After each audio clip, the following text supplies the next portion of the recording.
I'm convinced that we don't even know what we need. We don't know what will make us happy. We don't know what will make us rejoice. But the practices of Lent are about emptying the room and then allowing the Spirit to refurnish it. And then when we see what it has done in us, then we rejoice. Hello and welcome to Season 2 of Chat CTK, a podcast exploring life and faith at Christ the King Catholic Church in Nashville, Tennessee. I'm your host, John Stotts, Director of Adult Faith Formation here at CTK. In Episode 1, I talk with Father Dexter Brewer about Lent.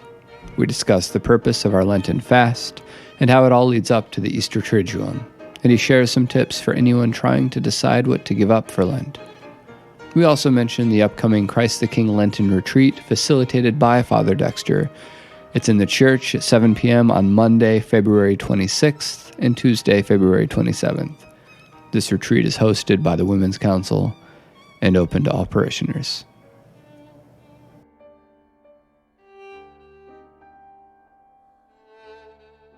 So we're here once again with Father Dexter. I think the last time we spoke was back in Advent.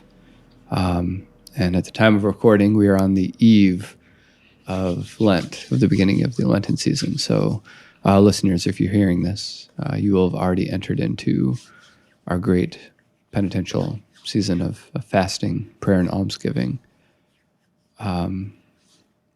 Maybe we can begin with what people see and feel when they walk in the church on Ash Wednesday. We talked a little bit back in Advent about what you hope people take away from the space, from the music during that season. What are the similarities and differences between Advent and Lent when it comes to how the church looks and feels, our liturgical practices, things like that? In December, we were talking about how we gradually illuminated the church. It was darker at the beginning of Advent, and then as Christmas approached, we slowly added more light because that's what you're doing, as you move toward Christmas, toward the light of the world, Christ who is born among us. During Lent, it's something similar, but it's not with lighting so much as with the space and the simplicity of the space. So you're trying to create in the worship space the kind of desert experience that you're trying to appropriate within your heart, within your life. And so everything in the church is simpler. There generally aren't flowers unless it's some sort of major feast day, and there are a few during Lent. Mm-hmm. The music itself is simpler. Generally, the church asks that, and it's not a hard and fast rule, but that there not be kind of concert-like things going on during Lent, during the liturgy anyway. Right. So that music instruments are to accompany voices or groups or choirs and so on. So that's what we try to do. We try to simplify the liturgy itself. It is very simple liturgy. You notice at Ash Wednesday, for example, tomorrow, excuse me, there's a procession into the church. There is no penitential prayer, penitential rite. And then you kind of move right into the opening prayer, Yeah. A part of that is because the ashes themselves are the penitential rite. But generally during Lent, the liturgy seems simpler, and it ought to. And that's what we try to create there. You became Catholic in college, right? I was, Do you remember encountering Lent for the first time, whether it was during that time or before? What you made of the season and how you started practicing it as a young Catholic? I remember that Ash Wednesday, the first Ash Wednesday that I was aware of, quite frankly, it was a very special day. And everyone from the chapel where I belong all kind of rushed over, for this sign that we all, as a community, were going to make this journey together, with the cross on our foreheads. And it was pretty intense, when I was 18 years old. I think there was a lot of talk about giving up these things and those things, and I think I probably went overboard. Probably gave up everything, because I wanted to do it right. I wanted, whatever the effect of the prayer, fasting, and almsgiving is, I wanted to have that effect when Easter came around, and so I'm sure I overdid it, as new persons in the community often do. That has changed over time. It is still a time for me when I simplify my life, or I attempt to do so. It's a time, for example, when I go through my closets and I any clothes that I haven't worn over the last year, I simply give away. And I try to simplify other things too. I try not to give up so much, because I don't like my life changing a lot, because it hasn't worked over time.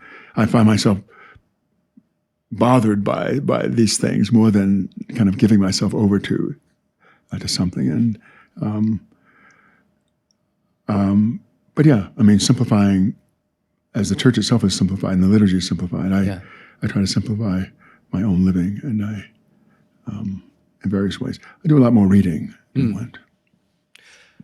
Have you ever made any Lenten changes that you kept on practicing, that you didn't suddenly revert to during Easter, but sort of became part of your lifestyle? Simplicity is one that I early on practice, and that I and it's still a part of my life. It may not look like it on the outside when people see me, but there's I don't particularly like gathering things and stuff. I tend to have a lot of things and stuff. I don't know why, but but the sense of being done with all those things is something that I've tried to cultivate over the years. I could just as well do without it. Yeah. So that has continued. There have been times when I've given up something like wine, during Lent. That was a mistake. And so I remember my buddies and I, we were studying in Washington many, many years ago, and we all decided to give up red wine for Lent. But we realized that it is such a part of your life, at dinner and things like that, we were making excuses for people's birthdays. Okay, That's a celebration. Of course, there's a feast of the Annunciation and St. Joseph's feast day, and we were looking for feasts to have red wine. So it didn't work. Do you know what I mean? Well, on the contrary, maybe it did. That in itself is, to simplify so that you look for feasts, and so that every. It's not just kind of an everyday thing. Right, because you made this festive rule, you were looking for these occasions. My sponsor, when I came into the church, she was this 90-year-old widow who taught me how to play card games and drink Manhattans, and a really wonderful woman. But we had read a book, and it encouraged people to fast on bread and water during Wednesdays and Fridays. And so we decided to do this together. And we did the same thing, because it's kind of more rigorous than I think I had experienced to fast. But anytime there was an excuse, because I would eat breakfast with her every morning. We'd go to Mass and come back to her house, and we'd eat breakfast. But on these days, she'd just make some toast, and we'd eat plain toast. But anytime there was a reason to have eggs or to have anything, it could be a feast day. Right. I look in the Ordo, and I see that it's the feast of some obscure saint, and I say, hey, it's a feast day. We need to, and her eyes would brighten, and there was a real, it was funny. Right. There was a brightness to it. But in some ways, I think that taught me how to feast, how to find reasons to enjoy the things of the world, and to use these rules and these fasts as a way to enhance life, and not just to sort of be down, to give up things. But it taught me how to actually see them in some ways. how do you want to feel, and how do you think people should feel after this 40-day fast? I mean, you've talked about simplifying. What's the purpose of all of this in your mind, of taking on these practices as we head towards the Triduum? I think the purpose of it, of all these practices, is to be emptied.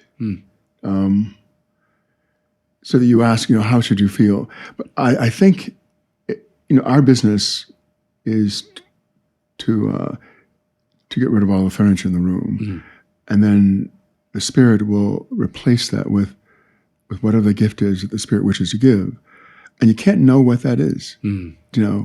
When Easter comes around, that's why it is such a joyous occasion. I'm convinced that we don't even know what we need. So we don't know what will make us happy. We don't know what will make us rejoice. But the practices of Lent are about emptying the room and then allowing the Spirit to refurnish it. And then when we see what it has done in us, then we rejoice. When I see the Paschal candle lit in the middle of the church, it just something in me just kind of tingles. It's been there in every church for thousands of years, but it's always new, and it's always a new day, and something has changed in me that gives me joy. Yeah, I don't know that I could articulate it though, but it's something that I needed and that I didn't know I needed. Yeah. Do you tend to receive this, right when Lent ends on Holy Thursday, or sometime during the Easter season? When does sort of the fruit of penance? For me, it's usually Good Friday. Yeah. Because again, in all that simplicity and silence, something happens. I love that liturgy. Holy Thursdays, running around and washing people's feet. It's kind of a nice thing, and but there's so much going on there, right, as we begin the Triduum. But Good Friday, we come in silence.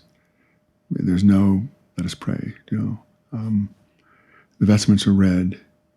Very little is said, and in that silence, I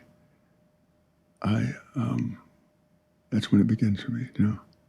There's an interesting movement there where we go throughout the Lenten season simplifying, fasting, praying, giving away, what we have to give away. And then, Lent ends, but Holy Thursday is a feast. I mean, it really is. Gloria and everything. Yes, the Gloria, the foot washing. I mean, it's really a celebration of everything that the community is meant to be. And it's like we pour all of the energy we have left, which is not a lot because we've been fasting for 40 days. We pour it all into that feast. And then the next day, we're dead. Right. We don't have anything left. We're wrung out. And the liturgy kind of imitates that. I mean, it mimics it. All the silence, and it's just silent. Right. Of course, the Gospel's read, the Passion's read. And then we gather on Holy Saturday and light a fire, and we kind of bring our empty selves. For me, that light spreading through the church and the ringing of the bells and the Gloria, and then the proclamation of the gospel. That's always, it's miraculous in some ways. I mentioned the Triduum earlier. I don't know how many people realize, surely most people do, that those 3 days really aren't, you can't really separate them. They're, in the church's mind, they are one celebration that begins with Holy Thursday, when Lent officially ends with that celebration. And then what you have over the course of those 3 days are kind of the ups and downs of life and liturgy, Right. I think it's important to feel it, not to be so I think it's important to be open to the music and to the silence and to all of it, and to allow the Spirit to continue to sweep out kind of the last remnants of whatever remains within, so that the resurrection can fill us.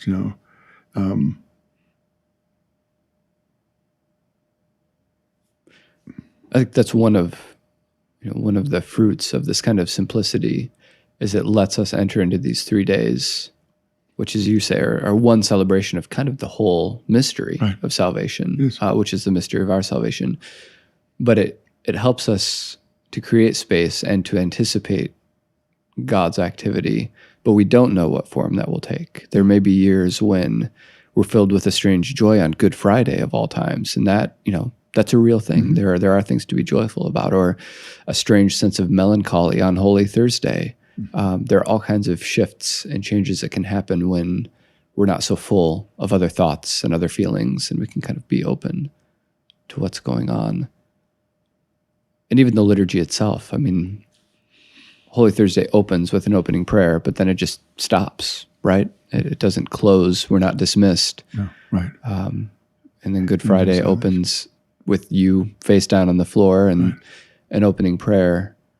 It's pretty stark. Right. But the day just sort of, the liturgies pause for us to go and do life for a while, and then we come back the next day and pick up where we left off. Right. If anyone listening has never participated in all three of these liturgies, which again are one big liturgy, there's nothing like it. There's nothing like it in our tradition. Yeah, and we, for us as Catholics, really, Easter, you can't celebrate Easter Sunday without the rest of it. Somehow, whether you're in your home, doing evening prayer on Thursday or something, even if you can't get to the liturgy. But for us, it is about the suffering, death, and resurrection, and that's the Paschal mystery.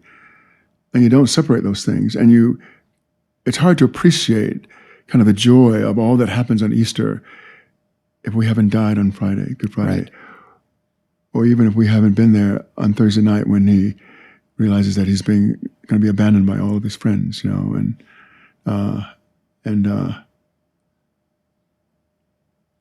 it's the whole story. During the liturgical reforms after the Second Vatican Council, as I understand it, in the preconciliar calendar, there was Palm Sunday, and then following Palm Sunday was Passion Sunday. So on Palm Sunday, you read about Jesus' triumphal entry.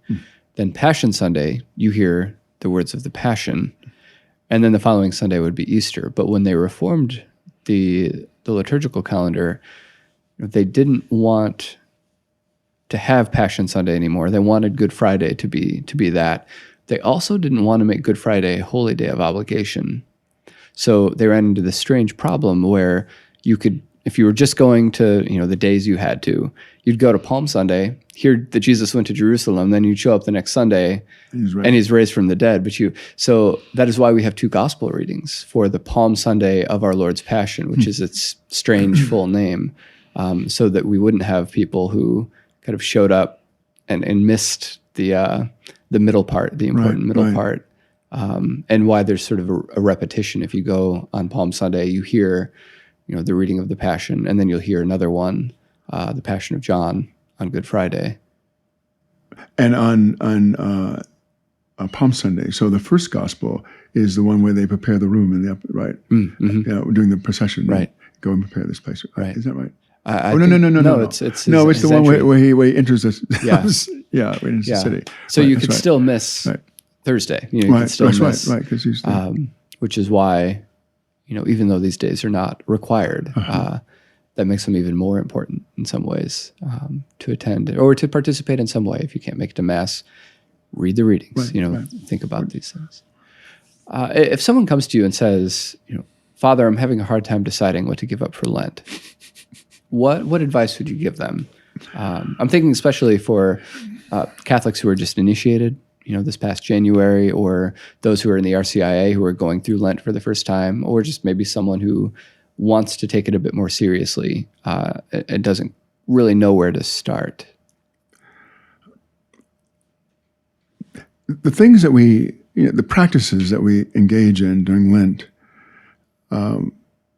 as I said earlier, are intended to help us to let go, to empty the room of our hearts, our lives, our minds, and to allow the Spirit then to fill it. So whatever it is that we give up, I need to be aware of what it is that's cluttering my house, my life, as it were. I wouldn't bite off too much, whatever. If it's if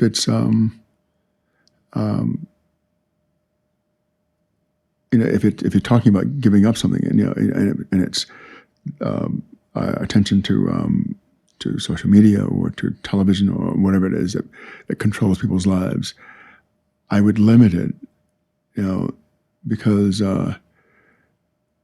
again, as you said earlier, it's probably something it's probably a practice that you at least want to be a part of your life as you move forward, after Easter. Because if it's opening you now, if it's emptying the space now, that is you're putting this aside, then it will continue to do so to the extent that you continue something of the practice. So not something huge. Do you know what I mean? Yeah. And it doesn't take big things. We're not, as I've said so often during Lent, we're not. Lent isn't the time to fix ourselves. Oh. It's not. That's not what we do. These things. The Spirit fixes us. Yes. If there's something, and like I said earlier too, we're not even aware what needs to be fixed. We think we are. We think we know, but we don't really. Yeah. So I'd say that. But the other thing I'd say, consider one of the staff members, what she does, I don't know if it's during Lent or maybe it's the beginning of the year, but I think it's appropriate at Lent as well, is to take a phrase or word and throughout the season use the word to empty your life. So can you give an example? Yeah. So, for example, if you tend to procrastinate in doing things or in whatever it happens to be, so the word now. So throughout the season, now. So if there are conversations that need to be had with people, with whom you're estranged or that you put off, but a word like that can move you to do something over the course of these, how many days there are of Lent, to act, Yeah. So we have fasting, praying, and almsgiving, and in them, this action, if it's now, can fall in all those categories. It is a prayer to call up someone and say, I've been thinking about the conversation that we had then, or whatever, or connecting with anyone with whom our relationship is broken. That's prayer. It's almsgiving, and it is fasting. All of it. Yes. Yeah. I'm thinking a couple of minutes ago we were talking about simplifying in order to sort of be more attentive to what the Spirit will do. It seems like all of these practices are fundamentally about what we're paying attention to. If we're using a word like now, it means paying attention to what is happening now and not then or in the future. If we're giving something up, it's so that we can either pay attention to what its absence does within us, what's there. But, all these things, I think, the word Lent comes from the Old English word for springtime, and so I like to think about that because at least I think Lenten practice should make us lighter and brighter, not dour and sad. And I think there's something about that in the readings for Ash Wednesday, that if we find that we've taken on something that makes us grumpy or that makes life harder, maybe we're not really paying attention to what we need. Right. And I would have people remember that these mortifications, these practices that we take on during Lent, to fail at them is not sin. People come into reconciliation. I had given up chocolate and I ate a piece of chocolate on Thursday. That's not confessional matter, Yeah. You're.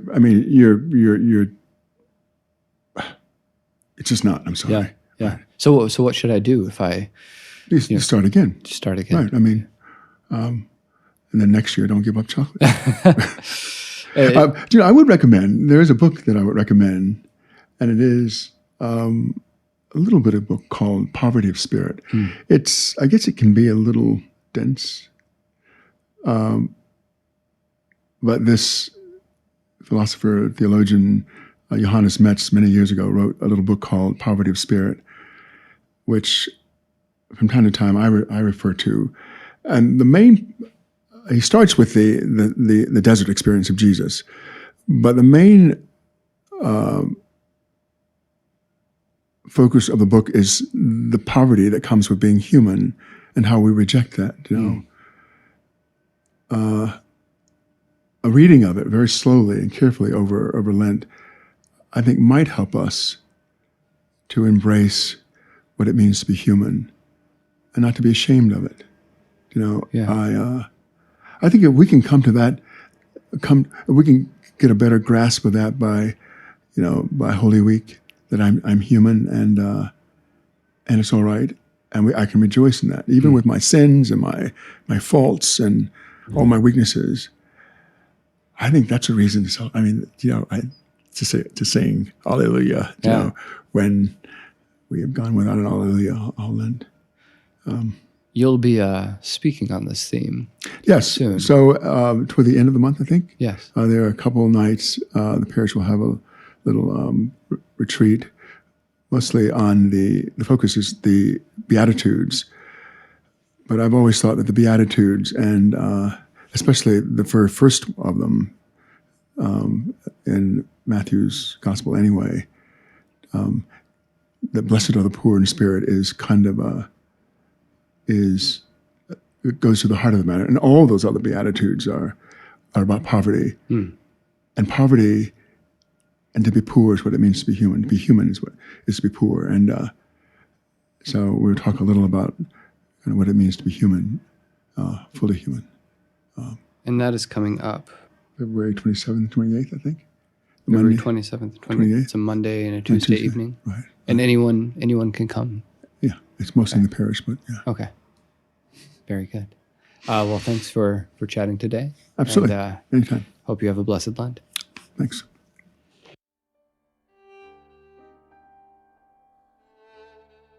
Thanks for listening to Chat CTK, a new podcast exploring life and faith at Christ the King Catholic Church.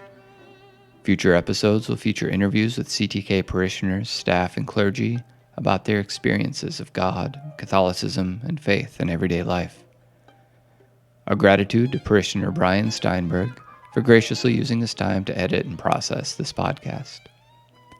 You can find new episodes at our website, ctk.org/chatctk, or you can subscribe to the podcast using Spotify, YouTube, Apple Podcasts, or your favorite podcast app.